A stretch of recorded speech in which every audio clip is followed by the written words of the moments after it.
নমস্কার, দেখছেন talk to Bangla. আমি অভিষেক রয়েছে আপনাদের সাথে। এই মুহূর্তে যে খবর নিয়ে উপস্থিত হয়েছি, দেশের পরবর্তী উপরাষ্ট্রপতি হিসেবে নির্বাচিত হলেন সিপি রাধাকৃষ্ণন। এনডিএ শরিক দলের যিনি প্রার্থী ছিলেন এবং 452টি ভোট পেয়ে তিনি জয়ী হয়েছেন। 152 ভোটের ব্যবধানে হারিয়ে দিয়েছেন সুদর্শন রেড্ডি আইএনডিএ জোটের সাংসদকে। এবং যেটা সবচেয়ে গুরুত্বপূর্ণ প্রশ্ন, যে আইএনডিএ জোটের পক্ষ থেকে কিন্তু 12 জন এরকম সাংসদ রয়েছেন যারা কিন্তু একদম সরাসরি সিপি রাধাকৃষ্ণনকে ভোট দিয়ে দিয়েছেন। এবং সেই সংখ্যাটা কোথা থেকে এলো, কোন 12 জন এই মুহূর্তে আইএনডিএ জোটের মুখোশ পরে থেকেও তারা বিজেপির বা বলা যেতে পারে এনডিএ শরিক দলের প্রার্থীকে ভোট দিয়ে দিলেন, সেটাই কিন্তু এই মুহূর্তে চর্চার বিষয়। এবং যেটা নিয়ে কিন্তু ইতিমধ্যেই বিভিন্ন ওয়াকিবহাল মহলের কাছ থেকে আমরা যা জানতে পারছি, অবশ্যই সেটা কিন্তু একটা ক্রস ভোটিং হয়েছে। এবং ক্রস ভোটিং এর নেপথ্যে কিন্তু যে ভয়টা রয়েছে, আইএনডিএ জোটকে ভয় দেখিয়েই মূলত একটা দলকে কোথাও গিয়ে ম্যানিপুলেট করা হয়েছে। এবং সেই জায়গা থেকেই কিন্তু নামটা যেটা উঠে আসছে, সেটা কিন্তু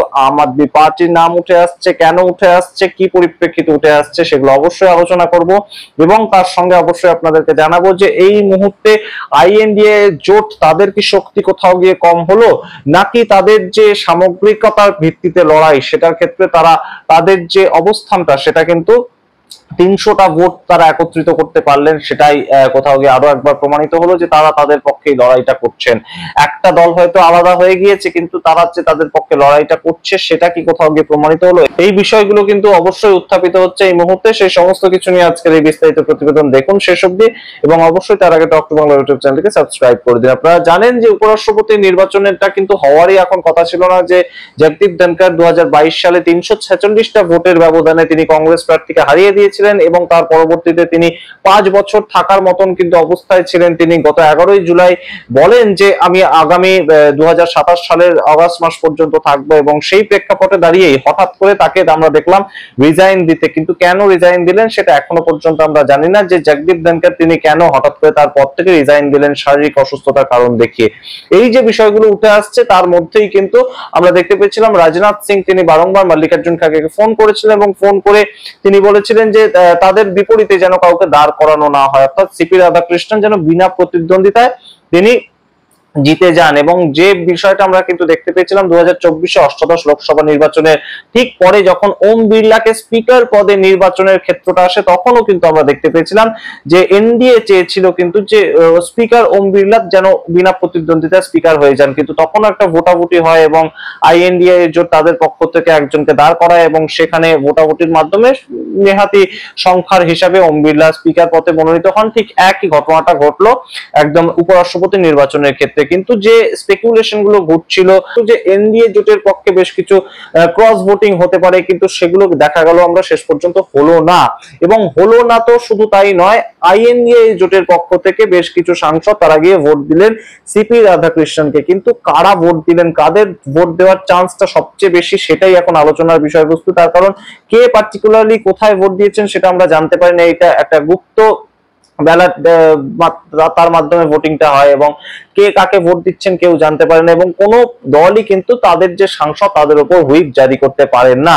এবং সেই প্রেক্ষাপটে এর আগেও আমরা দেখেছি যে ক্রস ভোটিং হয়েছে এবং ক্রস ভোটিং এক পক্ষ আরেক পক্ষকে দিয়েছে। কিন্তু এবার যে অবস্থান তৈরি হয়েছিল আইএনডিএ জোট, তারা একত্রিত হয়েছিল এবং জয়রাম রমেশ ডিক্লেয়ারও করেছিলেন সন্ধ্যে 7টা নাগাদ গতকাল, যে একদম সরাসরি তাদের পক্ষে যতজন সাংসদের ভোট দেওয়ার কথা 312 জন, 312 জনই একদম একত্রিত হয়ে ভোটটা দিয়েছেন। কিন্তু তার পরবর্তীতে আমরা দেখলাম যে 300টা ভোট পেলেন সুদর্শন রেড্ডি এবং সেই জায়গায় একদম 452টা ভোট পেয়ে জয়ী হলেন সিপি রাধাকৃষ্ণন। এবার যে আলোচনাটা সবচেয়ে গুরুত্বপূর্ণ যে দলটাকে নিয়ে, সেটা কিন্তু আম আদমি পার্টি। আম আদমি পার্টি রাজ্যসভায় 10 জন সাংসদ রয়েছে এবং লোকসভাতেও সাংসদ রয়েছে তাদের। এই যে আম আদমি পার্টির সাংসদরা ঠিক কোন জায়গায় ভোটটা দিলেন, কাকে ভোটটা দিলেন, এইগুলো নিয়ে কিন্তু একটা গুরুত্বপূর্ণ আলোচনা এই মুহূর্তে হচ্ছে।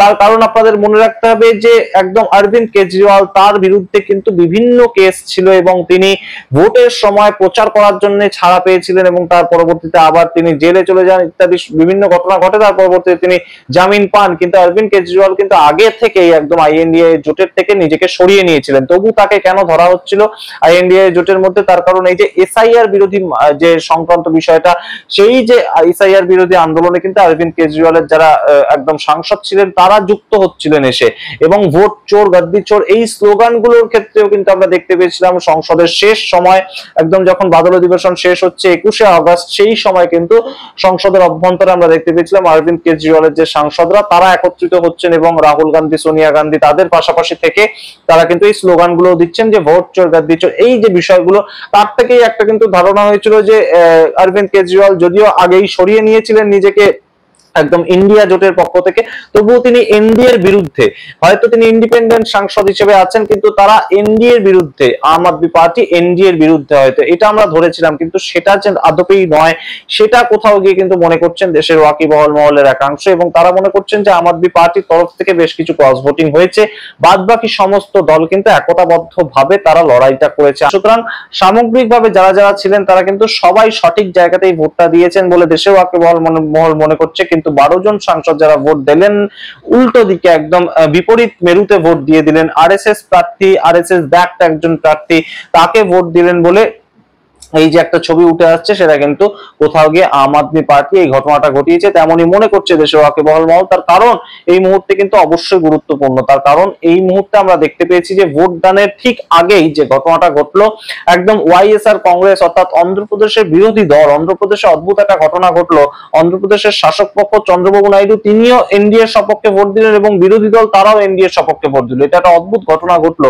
অন্ধ্রপ্রদেশের যে ওয়াইএসআর কংগ্রেস তার যে মূল মুখ রয়েছেন প্রাক্তন মুখ্যমন্ত্রী জগনমোহন রেড্ডি, তার বাড়িতে সোজা চলে গিয়েছিলেন পীযূষ গোয়েল, এবং পীযূষ গোয়েলের সঙ্গে যে কথাবার্তা হয়েছে তার পরবর্তীতেই জগনমোহন রেড্ডি জানান যে আমরা আমাদের সমর্থন সম্পূর্ণভাবে একদম দিয়ে দিচ্ছি এনডিএ কে, অর্থাৎ তারা কিন্তু এনডিএ এর মধ্যে ছিলেন না কিন্তু তারা এনডিএ কে সমর্থন দিয়ে দিচ্ছেন। অন্যদিকে আরেকটা বিষয় আমরা যেটা লক্ষ্য করলাম যে ইডি এবং সিবিআই এর যে ভয় দেখানোর বিষয়টা, এই যে ভয় দেখানোর বিষয়টা সেটা কিন্তু এই ক্ষেত্রে কাজ করছে জগনমোহন রেড্ডির ক্ষেত্রে, এই কাজটা করছে, এই বিষয়টা যে কাজ করছে সেটা কিন্তু মানিকরাম টেগর তিনি আজকে আমরা দেখতে পেয়েছি যে গতকাল একদম ভোটের দিন সকালবেলায় তিনি জগনমোহন রেড্ডির বিরুদ্ধে বিভিন্ন কথাবার্তা লিখেছেন এবং সিবিআই কোর্টরুমটাকে যাতে তিনি এড়াতে পারেন, একজন পলিটিক্যাল লিডার হিসেবে সম্পূর্ণ তিনি সারেন্ডার করে দিলেন, সিবিআই কোর্টরুমের ভয় পেয়ে তিনি একদম ভোটটা দিলেন, তার যে সমর্থনটা সেটা দিলেন। অন্যদিকে যে বিষয়টা উঠে আসছে যে এই একদম আমরা দেখতে পেয়েছি নবীন পট্টনায়ক ওড়িশার 4 বারের মুখ্যমন্ত্রী, তিনিও কিন্তু আইএনডিএ জোটের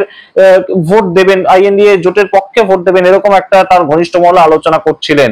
কিন্তু তাকে ফোন করেন রাজনাথ সিং, তাকে ফোন করেন প্রধানমন্ত্রী নরেন্দ্র মোদী, এবং আমরা যা জানতে পারছি সূত্র মারফত যে নবীন পট্টনায়কের যে পুরনো ফাইল, বিভিন্ন কিছু কেস ফাইল, সেগুলো আবার রীতিমতন খোলা হচ্ছিল, যার ফলে একদম রাজ্যসভায় তার যে 7 জন সাংসদ ছিল সেই 7 জন সাংসদ কিন্তু আর ভোট দিতেই গেলেন না, তারা বয়কট করলেন। একই ঘটনা ঘটলো তেলেঙ্গানাতে, চন্দ্রশেখর রাও তার যে পার্টি তারা ভোট দিলেন না, তেলেঙ্গানার থেকে একদম রীতিমতন 4 জন সাংসদ ছিল চন্দ্রশেখর রাওয়ের পার্টি, তারা ভোট দিলেন না। সুতরাং সামগ্রিকটা মিলিয়ে কিন্তু এই মুহূর্তে এনডিএ এর বিভিন্ন যারা নেতা মন্ত্রী ছিলেন তারা কিন্তু একটা রীতিমতন জুজু দেখিয়েছিলেন ইডি সিবিআই কিংবা তাদের পুরনো কেস সেগুলো নিয়ে, এবং সেই ক্ষেত্রে সবচেয়ে বেশি কার নামটা উঠে আসে এই মুহূর্তে কিন্তু অবশ্যই দিল্লি ভোটের আগেই আমরা দেখতে পেয়েছিলাম যে একদম অরবিন্দ কেজরিওয়াল আবগারি দুর্নীতি মামলায় যার নাম জড়িয়েছিল এবং তিনি জেলে থেকেছিলেন, জেলে থাকার পরেও তিনি তার মুখ্যমন্ত্রিত্ব ছাড়েননি, তারপরও অতসীকে তিনি একদম তার দায়িত্ব ছেড়ে দেন এবং ভোট হয় এবং ইত্যাদি ঘটনা ঘটার মাধ্যমে তিনি জামিনে বেরিয়ে আসেন। সেই আম আদমি পার্টি এই মুহূর্তে একদম তাদের যে ইডি সিবিআই এর ভয় কিংবা তাদের বিভিন্ন কেসের ভিত্তিতে যে ভয়টা, সেটার পরিপ্রেক্ষিতে এনডিএ শরিক দলকে সাপোর্ট করে দিল কিনা সেটাই এখন একটা চর্চার বিষয়। অবশ্যই এই মুহূর্তে আরো চর্চা হবে, আপনাদের সামনে সমস্ত তথ্য তুলে ধরবো। ইতিমধ্যেই কিন্তু যেটা উঠে আসছে যে আইএনডিএ জোট তারা কিন্তু অনেকটাই একতাবদ্ধ ভাবেই লড়াইটা করেছে। 22 সালে যে স্ট্রাইক রেট ছিল, মোট ভোটের 26% পেয়েছিল মাত্র আইএনডিএ জোট, তখন আইএনডিএ জোট ছিল না, তবুও আইএনডিএ জোট অর্থাৎ বিরোধীরা পেয়েছিল 26%, সেখানে এবার 40% ভোট পেয়েছে তারা, সেটাও কিন্তু অবশ্যই একটা আলাদা মনোবল যোগাবে বিরোধীদের এবং অবশ্যই বিভিন্ন ইস্যুতে তারা একত্রিত হয়ে লড়বে, সেটাই এই মুহূর্তে মনে করছে দেশের রাজনৈতিক পর্যবেক্ষকরা। আপনারা কি মনে করেন অবশ্যই কমেন্ট বক্সে কমেন্ট করুন। দেখতে থাকুন টক টু বাংলা, অবশ্যই টক টু বাংলা ইউটিউব চ্যানেলটিকে সাবস্ক্রাইব করে দিন। ধন্যবাদ।